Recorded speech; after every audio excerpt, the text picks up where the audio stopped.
Yo, what's up? It's your boy E. So as you can see, we're on vlog mode right now. And behind me is the reason why I've been missing some streams lately. I'm trying to upgrade my setup. Cue montage. Boom!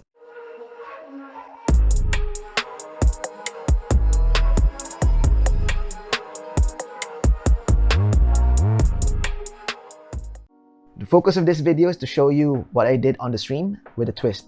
I actually wanted to move my setup from here to this room. This is my music room-ish. So I have the guitar, keyboards. So I want to switch this to there and that to here because of a couple of reasons. All right, let's get it. Boom, all right. So the main changes to the setup that I did was these two cameras. Previously, I was streaming on Logitech C920 and now I've actually moved into using my Sony Action Cam. I'm not sure how good it is as of yet, but I'm gonna try it. And that's one of the reasons why actually I'm moving from this space to a different space because of what it sees, what this camera sees is ultra wide. One of the things that I added is the actual LED light on the backhand side, which is one of the reasons why I want to take it down as well. If you see on the backhand side, I really didn't do a great job on mounting the L brackets. So I will be removing this and soldering this one up. The other reason why I want to take it out is because I noticed that my table has a slight slump in between right here. And that's because the total weight is only supported in this stand. So the entire board, if you could see, is slanted like that, a little bit of a curve right there. So what I want to do is to move one of these poles in the middle there so that it supports. I use this Ikea shelf here to move it and become one of those posts, so these become streamlined. And one of the reasons why I want to move or tweak this one out is because of my background. This is my actual background. As you can see, I'm there with the mirror. I'm inside my room. So the thing that you see on stream is me green screening myself, because this is ultra wide and I think the setting is super clear. The color spill is super bad. So I think I want to move my setup.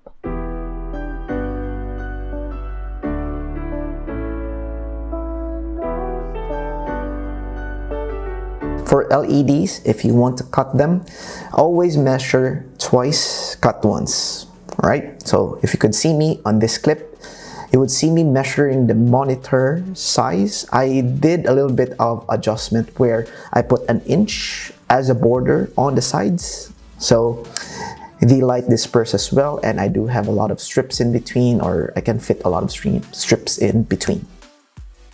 When I was moving the monitors, I could have gotten away with not removing the VESA mount from the monitor. However, I wanted to make sure that my measurement for my LED is correct, so I had to take it out. So just a tip for you guys, if you have this specific task, you may just remove the entire arm. Saves a lot of time. Dismantling my initial build was super fun. It was a bit nostalgic because I could see all of the grooves or the screws that I put in previously. However, it's very daunting because of the cable management that I did before. The cable management I did was done through this. I got it from Shopee right there. It's very cheap, $3. It makes the entire cable very manageable and pleasant to the eyes. However, it's very, very hard to remove. So, well, that's the price of beauty, I guess.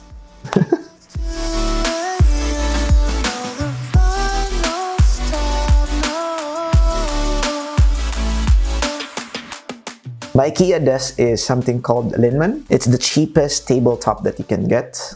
I got it for about $20, $19 because it was on sale. It's best if you're just starting out because you don't feel guilt or remorse when you're drilling holes on the bottom of it or putting in some sticky tape. So if you're new to the entire game of budget streaming and pimping your entire rig budget-wise, I recommend you buying this tabletop.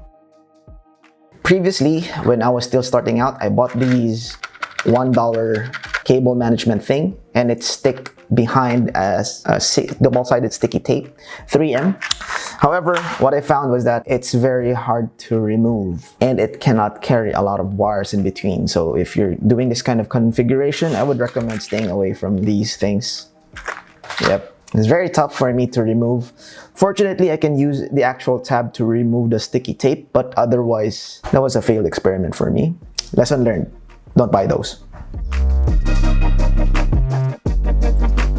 So because you can screw the legs of your table manually, you can place it however you like on the table.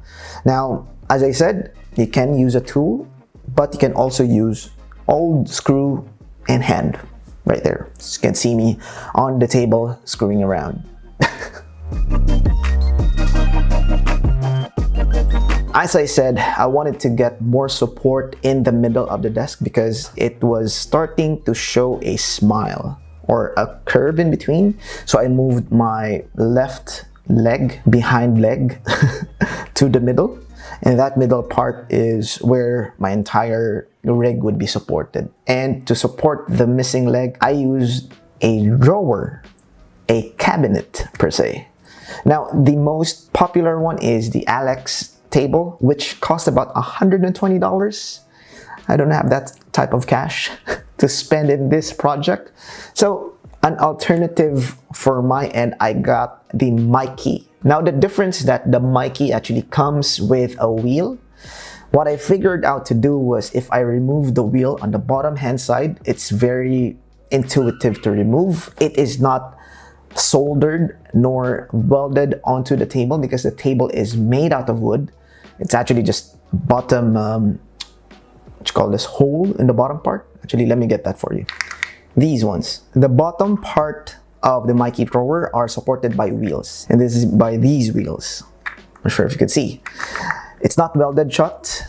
You can actually take this one out because there's just a hole in the bottom that you can actually put it out.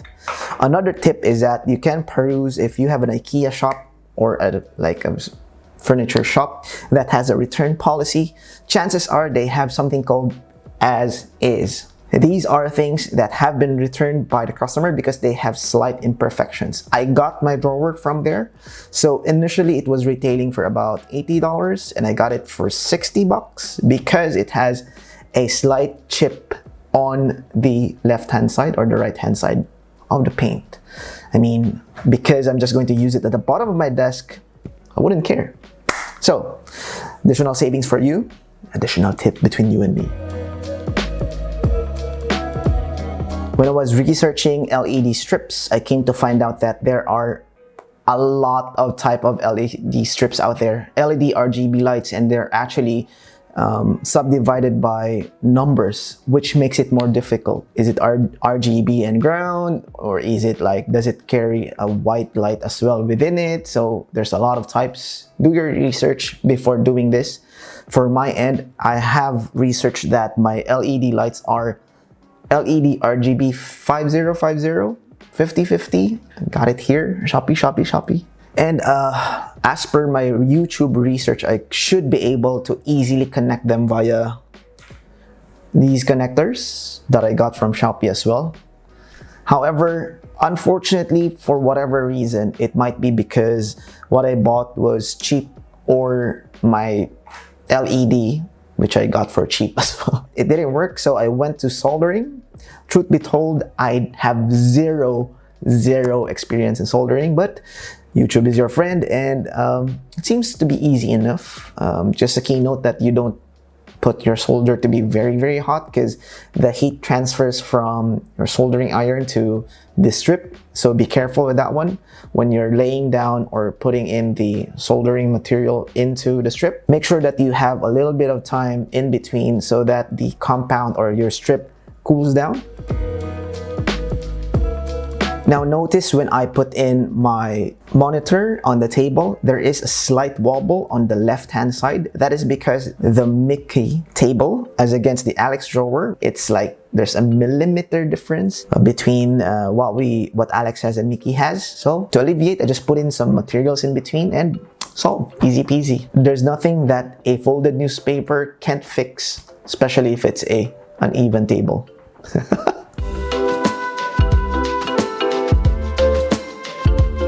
Confession on my end, I had a lot of iterations of how I configure my LED because I want my LED to be, number one, seamlessly attached to my configuration. Number two, Wi-Fi connected and connected to my Google Home.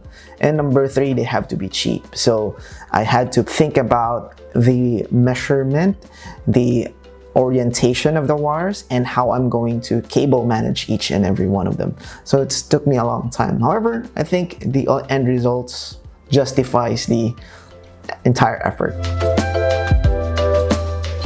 Before you go and put in all of the things on the table or put everything in between, make sure that you do your cable management planning first before putting in the hardware. To save you a lot of heartaches, do that.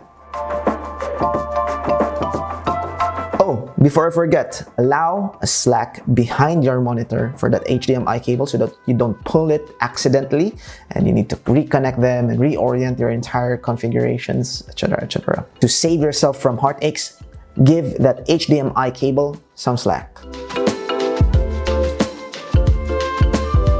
This bookshelf has been with me for years now. I got it from Ikea still, and it's the Billy model. I want to breathe new life into it. So as you can see here, what I did is I took out the 3/4 of the backhand side so that the LEDs could be reflected, and I just used the bottom 1/3 portion of the drawer. The reason being is that the integrity and design of the shelf actually ties into that piece, the back end piece.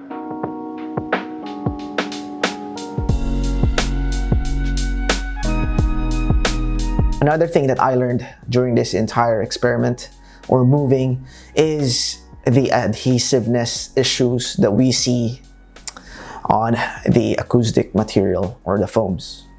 It will not adhere to your normal 3M tape. So if you put your 3M tape here, this is the foam. The 3M sticks to the wall, no problem. The foam, however, is a different story. As a workaround, if you look at the internet, they will tell you to use some sort of adhesive glue before, like Gorilla Glue. But for me, since I have them lying around anyway, I do have some glue gun. Just do the glue gun, put it there, stick the foam, and it never falls down at all. Last thing to do is to see the final output. Let's go.